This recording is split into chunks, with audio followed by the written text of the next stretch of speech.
being lured into the web of illusions that even the term freedom has been redefined over the years. Many have called America the land of the free and the similar nations around the world, but when we look under the surface of reality, there's no freedom. We can see that the movements that are currently taking place around the world is fast approaching the end-time agenda of the Antichrist system as prophesied. And none of this could be possible if the leaders of the world have not submitted themselves centuries ago to the masterful plans of Satan. These plans have been handed down throughout the generations to Satan's agencies, just as the Bible has been handed down to his people that expose these evil agencies and their plans to entrap billions for not reading their Bibles.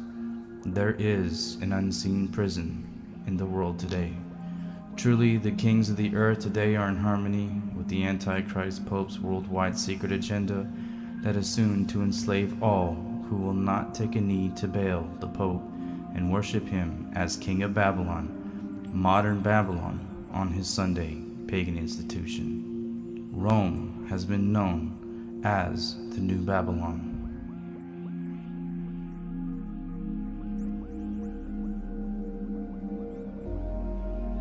And as Rome is clearly the head of modern Babylon and the seat of the Antichrist who would think to change times and laws of God, as Daniel 7:25 proclaims, in order to ensnare souls in his mental prison of confusion and disorder that works the unrighteous fruits of Satan, he will perform his end-time work soon, in doing just as prophecy predicts. The Antichrist is not only rounding up the lives of those who are deceived right now, but prophecy foretells how he will lead them into physical captivity as well, and then unto death if they rebel against his mark of the beast 666 system that calls forth the world to worship him. And he had power to give life unto the image of the beast, that the image of the beast should both speak and cause that as many as would not worship the image of the beast should be killed. And this web of deceptions is going to grow stronger and stronger till it has reached its purpose and pinnacle. This purpose will become more visible as we unravel the satanic plans of their agenda to enslave the world and eventually put everyone to death that it possibly can who will not comply. The world is being placed into an unseen prison. The kings of the earth are tightening up their borders from whatever nation they are leading, and their laws they are also tightening up so that everyone will not have the ability to fight against this system. They even have prisons within prisons, as many have been talking about the FEMA camps that are around America, 800 strong in number, located around the countrysides of America, just like what they had in Nazi Germany when the Vatican was in connection with Hitler in his time, where they were trying to impose their New World Order through that nation, as they are trying to do today with all nations, as America being the head of it. And as the nations of the world, especially in America, are building up stronger borders, which they are claiming it is designed to keep others out, it is a lie. It is designed to keep everyone in, while they continue to allow millions of Catholics to cross over the borders from Mexico with Muslims from the north and the south who hate true Christians, which they will be used to exterminate the true religion of Christ, just as prophecy predicts. The Pope's agenda has been around from the birth of America, and their plans have clearly been almost fulfilled and accomplished. We can see its plans in plain sight, how everything is Romanized, the building structures, to the Senate, to the Congress, to the universities. The churches who profess to be Protestant, their pulpits are filled with Jesuits, which is why they hold to the doctrines and teaching of Rome for the most part, while they even hold fast to the pagan holidays created by Rome. Everything has been Romanized. Rome even clearly exposes their own agenda as to why they are sending so many Catholics across the American borders and around the world. Quote, "The Roman Catholic Church motto is ourselves alone for fellow Roman Catholics. We must defeat all heretics, non-Catholics, at the ballot box. The Holy Father states that negative tactics are fatal. The demands of the Holy Father, the Pope, are that the public services should be 100% Roman Catholic soon. Care must be taken that no suspicion may be raised when Roman Catholics are secretly given more government jobs than Protestants, Jews, or other heretics. The Vatican goes on to say, quote, "There is, ere long, to be a state religion in this country, and that state religion is to be the Roman Catholic." Next they go on to quote, "First, the Roman Catholic is to wield its vote for the purpose of securing Catholic ascendancy in this country. Second, all legislation must be governed by the will of God," referring to their Pope, "unerringly indicated by the Pope. Third, education must be controlled by Catholic authorities, and under education the opinions of the individuals and the utterances of the press are included, and many opinions are to be forbidden by the secular arm, under the authority of the Church, even to war and bloodshed." Clearly, as quoted, undoubtedly it is the intention of the Pope to possess this country. In the intention he is aided by the Jesuits and all Catholic prelates and priests. And they go on to say, if Catholics ever gain sufficient numerical majority in this country, religious freedom is at an end. So our enemies say, so we believe. And when people begin to wake up and understand the history and the purpose of the Vatican beast and her desires to destroy true biblical Protestantism, which holds not 1 ounce of the Roman Catholic Church doctrine, it is there you will start to realize that what is happening in the world today is for the sole purpose to control and force everyone to the Vatican dogma like in the old world. Nothing has changed. And as we can see, they are moving swiftly with their agenda in sending over millions of Catholics and making sanctuary cities for those illegals even within the Catholic Church. They cannot pursue or push forward with their agenda so long as we would stop the flow of Catholics from entering into the country.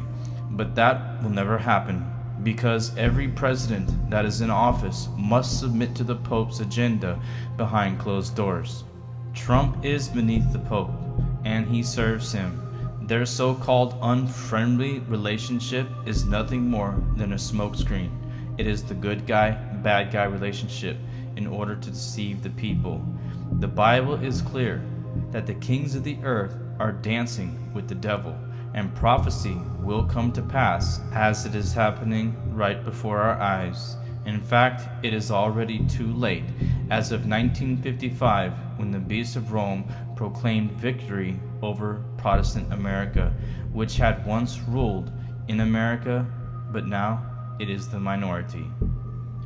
They say it no longer can be said today that the U.S. is a Protestant country, and thus Protestantism has not and never can have any right where Catholicity has triumphed, and therefore the Pope will once again sign forth into law to have his orders carried out to those who would rebel against his system, that the malicious and abominable sect of malignants, if they refuse to abjure, to be crushed like venomous snakes.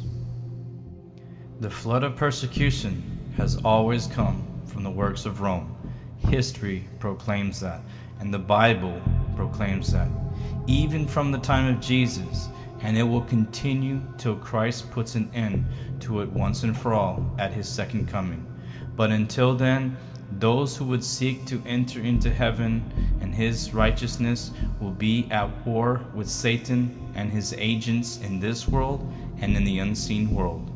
The flood of persecution will continue, and to press forward it will do so till the end of time, and this is why America is being overrun by Catholicism and Muslims who will carry out the beheading of Christians as Bible prophecy predicts. And the serpent cast out of his mouth water as a flood after the woman, that he might cause her to be carried away of the flood. And the earth helped the woman, and the earth opened her mouth and swallowed up the flood which the dragon cast out of his mouth. And the dragon was wroth with the woman, and went to make war with the remnant of her seed, which keep the commandments of God and have the testimony of Jesus Christ. In those verses, we can see how the serpent, Satan, the dragon, cast out of his mouth water as a flood. What does water mean in Bible prophecy? And he saith unto me, The waters which thou sawest where the whore sitteth are peoples and multitudes and nations and tongues. And so, throughout the history of time, through the Vatican beast, the mother of harlots, and the Antichrist Pope, they have used the kings of the earth in time past, where they had cast a flood after the commandment-keeping children of God to destroy them for obeying Christ and not the Pope. The Vatican beast goes on to say, Experience teaches that there is no other remedy for the evil, but to put heretics, Protestants, to death. For the Roman Church proceeded gradually and tried every remedy. At first, she merely excommunicated them. Afterwards, she added a fine. Then she banished them. And finally, she was constrained to put them to death. History is soon going to repeat herself, and many are sleeping because they are too entertained by the world. The Protestant America has become Catholic. By the Jesuit infiltration of their pulpits, they have been turned over to false doctrine and listening to smooth things. Soon, America will be taken down when martial law happens, and they enforce the dogmas of Rome once again, as she did in the Old World, and her Sunday pagan institution will be the great test where everyone is either going to pay homage to that authority, the Antichrist Pope, in worshiping him, or Christ on his seventh-day biblical Sabbath of rest, which he hallowed, blessed, and sanctified. The commandment-keeping children of God, as the Bible said, will not bow to the authority of the Pope, and thus they will send forth the laws that will be put into place, Sunday laws, to excommunicate them, to banish them into prison, to torture them, and to behead them, as the Bible says. And I saw the souls of them that were beheaded for the witness of Jesus and for the word of God, and which had not worshipped the beast, neither his image, neither had received his mark upon their foreheads or in their hands. And when this Vatican beast goes forward with killing the saints of God once again, and those that are in unity with her and helping her do this evil work, they will be fulfilling Bible prophecy once again, where it says, They shall put you out of the synagogues. Yea, the time cometh that whosoever killeth you will think that he doeth God service. And these things will they do unto you, because they have not known the Father, nor me. But these things have I told you, that when the time shall come, ye may remember that I told you of them. And for those who do not believe that what has been spoken this day, as far as the Vatican beast getting prepared to do once again her evil work of persecuting the commandment-keeping people of God, I leave you to ponder this verse and the following quote. And now I have told you before it come to pass, that when it is come to pass, ye might believe.